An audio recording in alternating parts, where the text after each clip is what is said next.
This is Alternative Allocations by Franklin Templeton, a monthly podcast where we share practical, relatable advice and discuss new investment ideas with leaders in the field. Please subscribe on Apple, Spotify, or wherever you get your podcast to make sure you don't miss an episode. Here is your host, Tony Davidow. Welcome to the latest episode of the Alternative Allocations podcast series. I'm thrilled to be joined today by Nick Veronis, one of the founding partners of iCapital Network. Welcome, Nick. Thank you, Tony. It's a pleasure to be here. Hey, you've really sat in the center of this universe that has been changing so dramatically over the last couple decades. Now we're starting to talk about alternatives in the wealth channel. What have you seen over the last decade or so as we've started to integrate alternatives into the wealth channel from a product perspective, from an education perspective? And obviously, I think you folks do an awful lot to help in the technology and kind of making it a little bit more streamlined. Yeah, so Tony, there's a lot in there. So we started iCapital now almost a dozen years ago. And when we started, actually before we even incorporated, we talked to a few dozen general partners, private equity firms. And I would say at best, it was sort of when we were talking about building this tech-enabled bridge between the wealth management community and the private capital markets. When I say it was at best, it was sort of a case of benign neglect. What I mean by that is that there was strong interest in reaching what then was obviously still multi-trillion-dollar, it's gotten a lot bigger since, but a $3.5–4+ trillion market on the independent side, the independent wealth side. The middle and back office infrastructure of these GPs wasn't really set up properly to service that marketplace. So yes, there was interest. Why wouldn't they be interested? But if it meant taking in subscale commitments at really high volumes, they just couldn't handle that. It's hard to imagine this actually today because we've made so much progress, but we were living in a period when everything was done in a very labor-intensive, paper-intensive way. Paper subdocs. By the way, people weren't sure if we would ever get to electronic signature. So we started out with feeder funds. I think you know that, building the feeder fund architecture. You were providing access. And that's what it started. It started out with providing access to whatever percentage of the 2 million qualified purchaser households in the United States didn't have access and were willing to make commitments to funds that had 10-year lockups, that had all the complexities of a J-curve, capital calls, distributions, K1s arriving in August. And I think even today, there's no survey or data on this, but I would venture to guess that well over 50% of those households, even if you rolled out the red carpet, probably wouldn't step into a 10-year lockup with a K1 arriving late in the year and requiring a tax extension. So in the early days, it was about getting well-established, proven GPs to give us a guaranteed protected allocation and then letting us go out and try and syndicate that. And at the beginning, the streamlined process was electronic subdocs. It was trying to create a document center so that post-commitment, they knew where to go to find their documents. Managing capital calls and distributions, all of that was done in a very paper-intensive way. So we started building the technology to address that. But when you look back on, I consider that sort of 1.0 in the evolution of this marketplace, and you think about what we're entering now, which is almost 3.0, we've made tremendous strides with education, with all kinds of applications around that process to make it easier.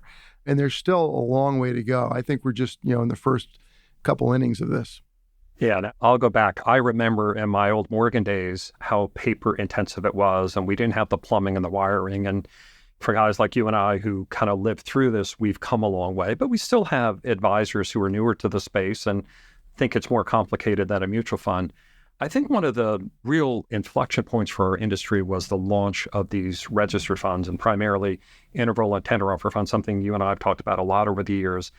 That has really helped democratize the access to these great strategies. And again, I think you're in kind of a unique vantage point. You see so much of the product development going on. Can you just talk a little bit about registered funds and how they've helped democratize and ultimately some of the related challenges for advisors who are newer to the space? Yeah. Well, first of all, a lot of these structures, these evergreen structures, they're not new. So many of them have been around for 20 plus years, non-traded REITs, non-traded BDCs, private BDCs. On the registered side, tender offer funds, which is where you typically find private equity And then on the credit side, interval, we're seeing, by the way, interval funds in the last several years switched to a daily NAV with a ticker. So that really is starting to approach something that's more mutual fund-like. But the big change was really well-established GPs wanting to really, in a meaningful way, reach what channel that before was really out of reach for them, but taking greater ownership of these products, eliminating the intermediaries, bringing institutional style pricing to the marketplace.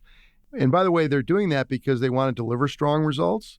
They want to protect the integrity of their brands. And so they truly are playing the long game. So I think the structures have been around for a while. What you've seen is price compression.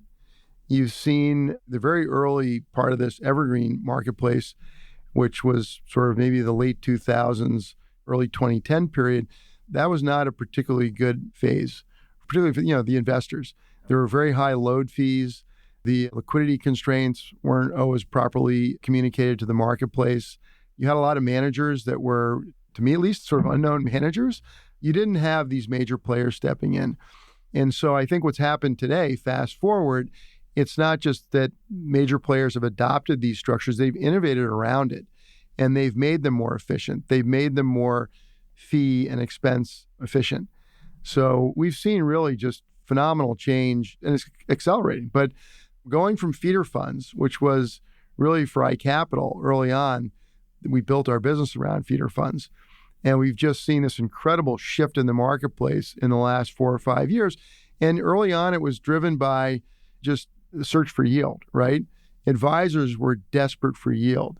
This is when the Fed funds rate was less than 1%, and, heading towards zero. And they were chasing yield, and they were going into the credit funds, right? Non-traded BDCs, private BDCs. They were getting yield, and they were getting better returns to the non-traded REITs. A lot of advisors won't necessarily change the way they do business unless there's something that's almost compelling or forcing them to. And I think when the fixed income side of their portfolios broke down, and that's what happened, it literally broke down, they had to find an alternative. We've been educating the marketplace for years and years and years. And I think that suddenly it's almost like it turned around. Advisors came to us, and home offices came to us, and CIOs and heads of research, and said, what do you have for us? How can you help solve this problem? And for us, obviously, that's what we've been waiting for. So I love that journey because I think we are at a different point in time. And Nick, you've heard me say, multiple times in the past, it's no longer a nice to have, it's a need to have. We'd argue there are 3 primary pillars that are driving this growth. One is the market environment, which you talked about, at the other inflection point, which is 2022, when the 60 and the 40 were both down double digits. And advisors and investors were saying, I need a more robust and reliable toolbox.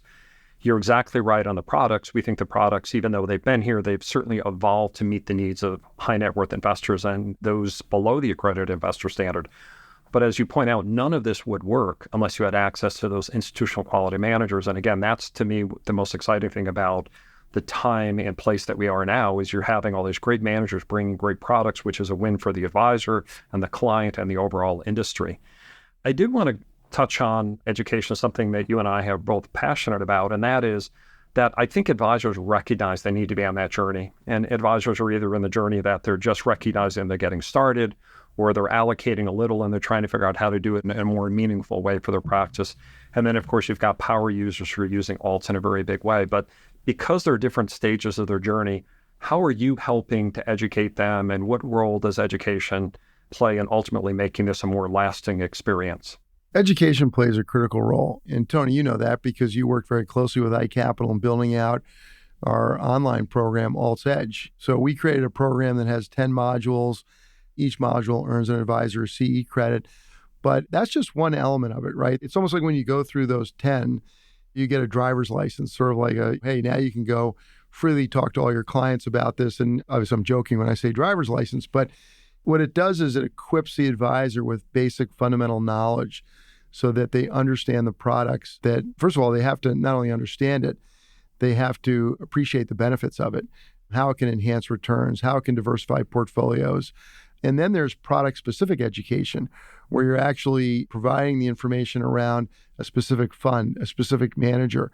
That includes, by the way, what are the liquidity constraints, understanding the fee table, how does this fit in my portfolio? So the sort of asset allocation risk analytics part of that, that's also critical. And there we've built a portfolio construction tool to help the home offices, but right down to the frontline advisor, help them understand that if they add a fund, by the way, you can drag and drop the return stream of a specific fund into a client's portfolio and see what would have happened to that fund had they had, you can play around with the weightings, or you can just say generically what would happen if they introduced private equity or private credit or real estate in portfolio or hedge funds. And one thing we always tell advisors is that if you've had a 60-40 portfolio, keep that. Don't change from that. Just on the 60 side, diversify so that it's not all public equities. Incorporate some private equities in there and stair step your way up. Don't just go from 0 to 10 or 15% overnight. Sort of stair step from 2, 3, 4, 5, 6. Work your way up. And the fixed income side, same thing. Diversify into private credit. Just add some private, senior secured, first lien, second lien, and obviously go with managers. And that's another key thing is alongside the education is the research. And Tony, you know that. I mean, that's when we started iCapital, the intent was to really try and provide institutional quality research, what you'd find at a big gatekeeper, big consultant to pension funds, endowments, foundations. Develop that in-house and then make that available really for free to the entire wealth advisory community. Even for players that come register, they come into our password protected, encrypted environment, and they can kick tires or window shop and not allocate. They still have access to all the due diligence reports that we write on these funds. So I think the education covers a lot of things, including that, the research, the portfolio analytics, but there's a lot of it and it's never ending. It's constantly ongoing and a lot of it is in person. The old adage that private equity is sold, not bought, that's as true in our online tech-enabled world as it is in the offline world. You really have to go meet in person. You have to talk to advisors, answer their questions. And you have to do it repeatedly, right? You don't just have one meeting and suddenly they start to allocate. It takes a long time to get them comfortable so that they fully understand it. And we obviously have the exact same experience here. After building the online education, we recognize that we're in it for the long game. And the long game is engaging people where they are, wherever they are on that journey. That's part of the reason we have this podcast series. So we get to speak to experts like you and help people who are trying to figure out what role it plays in the portfolio and ultimately how we think about allocating over the long run. And so much of our focus is, as you say, really on the portfolio construction and allocation and thinking about the funding strategy over time. And I think that's for the more sophisticated advisors, their biggest issue. How do I scale it? How do I allocate? How do I think about structure and strategy? I wanted to maybe ask the question that I think we always think about here, which is, you and I have been doing this for a long time, and we're roughly a 5 to 6% allocation across the wealth channel. We know family offices are 45%. We know institutions are 50, 60, some more. Yale's 70 to 80%. How do we take the wealth advisor community from 5% to 10% to 15%? And I know we're not going to get there in one fell swoop, but there's got to be a path to getting there. And I'm just curious, based on where you're sitting, where you think we get and how we get there over time. Yeah, Tony, it's a great question. I think there's a lot of key drivers to move that needle. One is product innovation. We're seeing that particularly the large GPs are really innovating beyond some of the structures that we talked about earlier. KKR has this conglomerate structure. It's like a Berkshire Hathaway OpCo. It's called the K Series. Blackstone and Apollo and others have been developing 3C7 evergreen funds. They're still restricted to the QP universe, but they figured out ways to deliver a K1, perhaps a synthetic K1, before the end of March. It's a very complex ecosystem when you start doing evergreen open-ended funds. And the connectivity into the transfer agents, the custodians. Today, it's evolving. It needs to evolve faster. But post-trade, for example, when someone wants to place a redemption order or a transfer, or even just change one data point on a shareholder profile, it's not easy. So extending the plumbing, and this is one of the things that iCapital is working on, it's one of our top priorities, is extending all the workflows into that ecosystem so that we can meet the advisor where the advisor is doing business. So the advisor can do whatever he or she needs to do from one place, one desktop. And by the way, that means you need to have a robust, secure document center. You need to be able to look in one place and find everything you need. How do I process a K-1? These are things that right now have slowed the adoption down a little bit, I think, because people are still trying to figure that out. And then in terms of how to think about the right allocation, think about pension funds, right? Pension funds have an annual spend rate of about 8%, and they can comfortably hold 20+% in private capital. Many of them hold significantly more than that. So if you think about the rule of thumb for an individual investor, it might be 4%, maybe a 5% annual spend rate. So for those investors to start out maybe getting into the mid-single digits. By the way, your 4 to 5%, I think that might be a little optimistic. I actually think it might be well below that if you really canvass the entire marketplace. But for somebody to go from the mid-single digits up to 8, 10, 12%, by the way, I think people should do that, particularly now, given what's happening in the marketplace. The need to diversify today, I think, is greater than ever. And in 2016, capital raising through the private markets overtook public markets equity issuance, and it's continued to do so. So if you think about this incredible shift, and you think about there's 23,000 companies in the United States that are generating annual revenues of $100 million or greater, 87% of those are private. So do you want your entire equity book to be just in that relatively small mess? Do you want it all in that public market mix? And then, by the way, when you go down to 25 million in annual revenue to 100 million, which is where you really experience most of the hyper growth today, I don't think there's a lot of hyper growth left in public markets. But if you really want to experience that hyper growth, you need to dip down there. And when you do that, 97% of those companies are private. And what's fueling a lot of that growth, particularly think about how private equity bear hugged the SaaS movement in the mid-2000s. Private equity more and more is fueling the growth of companies, not just smaller, high-growth companies that might still be losing money and haven't turned a profit yet, but big, cash-flowing, profitable businesses. People talk about they're staying private longer, which is true, but I look at it and say they may never go public. So just saying they're staying private longer, I think that underplays what's really happening.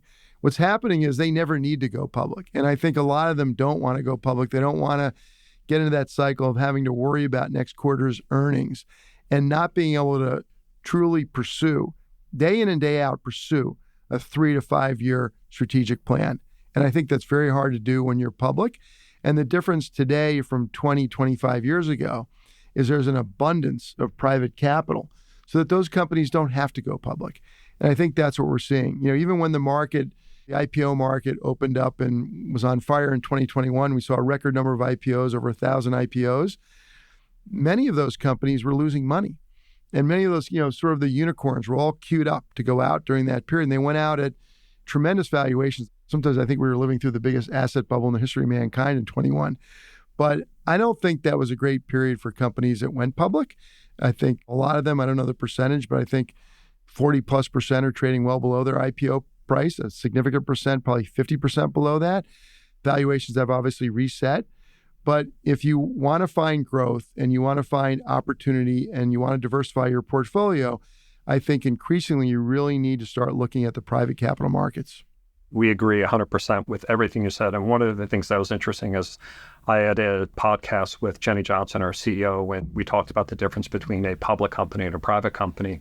Of course, the CEO of a public company, she wishes she was private sometimes and didn't have to answer to shareholders because you can execute that long-term strategy. And I do agree that I think many of those companies will never go public. They don't need to anymore. In the old days, they had to. So Nick, thank you. We've just covered so much ground. It was great to kind of revisit where we've come from because I think it's always important to appreciate the journey we've been on. Obviously, there's a lot more work to be done. Love the insights on product evolution, which again, registered funds have helped democratize, but there's a lot more that's going on, and I suspect that will continue to change over time. Clearly, alternative education is paramount to doing this well and making sure that people have good experiences along the food chain. And I think at the end of the day, how we get to 10, 15%, I'm not sure it's a single lever. I suspect it's multiple levers that we're going to be pulling. But at the end of the day, that's a good thing for investors, advisors, and certainly overall for the industry. So Nick Veronis, thank you so much for joining us on the Alternative Allocations podcast series. You've been a great guest. Tony, thank you. It's been my pleasure, and I'm a fan of your podcast, and keep up the good work. Thank you. Thank you.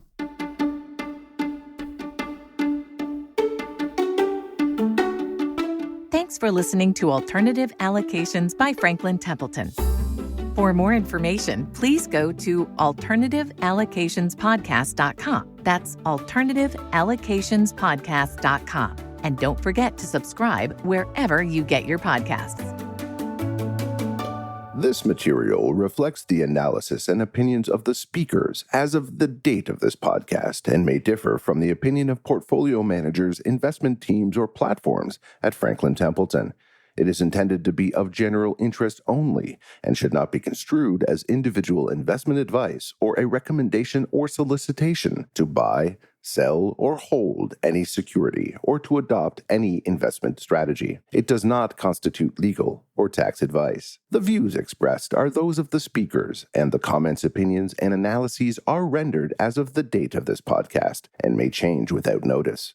The information provided in this material is not intended as a complete analysis of every material fact regarding any country, region, market, industry, security, or strategy. Statements of fact are from sources considered reliable, but no representation or warranty is made as to their completeness or accuracy.